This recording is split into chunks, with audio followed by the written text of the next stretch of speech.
Good afternoon, everyone. I am Michael Strom of Oasis Senior Advisors, and today I have the pleasure of interviewing Richard Moon of Ascendant Capital Management. Richard, how are you today? I'm doing great. How are you, Michael? I'm excellent. I really appreciate you taking the opportunity to sit down with us and tell some things today.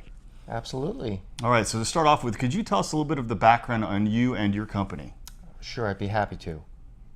Well, sure. I have an office here in Orange County. I grew up in the area and have been in this area my whole life. I went to UCLA for my undergraduate education and graduated with a degree in economics. Worked my whole career really in accounting and finance. My background is I started as a CPA and then went into work in the field of corporate finance. Worked at companies like Sony, Unical, and after a number of years doing that, realized that helping people, individuals, and business owners was a lot more rewarding than working for a company. And so I started Ascendant Capital Management about 5 years ago, and it's been extremely rewarding ever since. Well, thank you, Richard. So now could you tell us a little bit about what are some of the financial risks that seniors should be thinking about as they're planning their financial future? Of course. Well, when it comes to financial planning, there are all kinds of risks that people need to be aware of. And as a senior, there are risks related specifically to seniors. So some of them will overlap with an individual no matter how old you are, such as market risk, longevity risk, which is the risk of outliving your assets. That would definitely be more appropriate for seniors. For seniors in retirement, there are things like your estate and making sure that your wishes as it concerns your estate and the inheritance you want your beneficiaries to receive is in line with your intentions. There's cognitive risk as well. And so really a good financial plan will make sure that it's addressing all of these risks. A financial plan that works only when things go exactly according to plan isn't really a good financial plan at all, because life happens and things unforeseen circumstances come up all the time. And so really, when people ask me what are some things that seniors should be thinking of, it's really a matter of thinking about all the possible things that could happen. Healthcare. If you have a situation where you're committed to a nursing home or a long-term healthcare crisis, that's something that could really deplete your savings. And so having a plan or a contingency in place for all the possible risks is a solid plan, and it's one that seniors should definitely take into account. Well, excellent, Richard. So now could you tell us what are some of the strategies to actually address the risks you just mentioned? Sure. So some of the things that seniors can do or clients can do is implement certain financial vehicles depending on what the goal is. If the goal is simply to achieve a reasonable, maybe conservative return on investment, then maybe all it is a very conservative portfolio that's maybe it's invested in municipal bonds or just bonds in general, fixed income, which is a lot lower in risk versus equity, which would be like stocks and similar investments.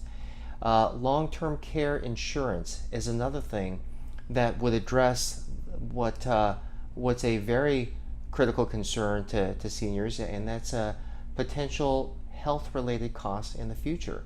There's some statistics out there that annual costs of being confined to a nursing home can be in excess of $90,000 a year, and that can very quickly deplete one's savings. So long-term care insurance, just like any other insurance, is you pay premiums and it pays out in the event of a situation like that. Some people definitely want to take into consideration the cost of it. It can be expensive. I've heard people that have had both good and bad experiences with regard to long-term care insurance. And so it's very important to know what is covered and what would be a situation where a payout would occur. One type of long-term care insurance is that it's coupled with a insurance policy, and in that situation, it's not a use it or lose it situation, which is what people are afraid of. One of the risks of long-term care insurance is that perhaps in the future your intent is to utilize it, and for whatever reason the circumstances don't allow for the insurance company to pay it. Well, a long-term care strategy along with a life insurance policy would be that even if it's not used in a health-related situation, you still have access to the amount of money that you put into it. There's a return of premium policy where after a certain period of time you can receive all of the premiums that you've paid in if you don't use it for a health-related reason, or if you just change your mind. There's a provision where in some of these vehicles you can get your money back after a certain period of time, all of the premiums that you've paid. So it really depends. The bottom line is that you have to do your homework and know the terms and conditions of what it is you're committing to. Well, thank you, Richard. That was very interesting. So if a senior is to look for a financial advisor, what are some characteristics of a financial advisor that maybe they should be looking for when they make their selection? Right, good question. Well, I think the number one thing is trust. And so when it comes to working with a financial advisor, you're going to be dealing with someone that is going to be handling something very important, very near and dear to your life, and which is your finances, your well-being. And so definitely make sure that you do your homework on the background of that individual. When you sit down and meet with a financial advisor, really the most important thing is getting objective advice. And I know that may sound cliche, but sometimes if you're dealing with an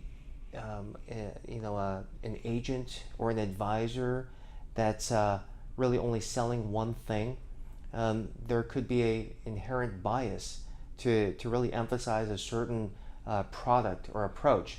And really when it comes to putting a financial plan into place, there's all kinds of different products and vehicles out there when it comes to insurance, when it comes to investments, when it comes to long-term care and annuities.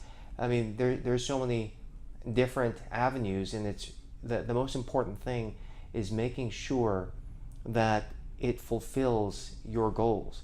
And again, I know that sounds cliche, but if your primary purpose or goal is to ensure a very stable retirement, and let's say that you're very afraid of market risk and it's not something you want to be worried about, then a portfolio that's got risky investments would be highly inappropriate.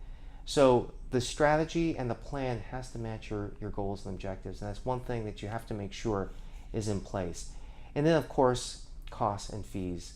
You have to know what it is that you're being charged, and is your advisor operating under a commission basis, which means that they receive a commission on the sale or transaction of whatever financial product they're transacting, or are they paid based on a fee, such as a fee based on the amount of assets under management, or perhaps an hourly fee. It's really important to know how it is they're being compensated, just so that there's full transparency. And if you have those things in place, I'd say you're off to a great start. Well, thank you, Richard. Really appreciate all that great information. So now if somebody would like to contact you, what's the best phone number to reach you at? Sure, they can reach me at my office number, 714-501-7628. Okay. And if they would like to email you, what's your email address, the best one? The best email address to reach me is rmoon, R, M as in Mary, O, N as in Nancy, at acmgnt, A-C, M as in Mary, G-N-T as in Tom.com. Okay, great. And lastly, if somebody wanted to visit you and check out your website, what is your website address? Website address is www.acmgn as in Nancy, T as in Tom.com. Excellent. Well, we really appreciate your time. Thank you, Richard. Thank you so much, Michael. All right. Everybody, have a great day.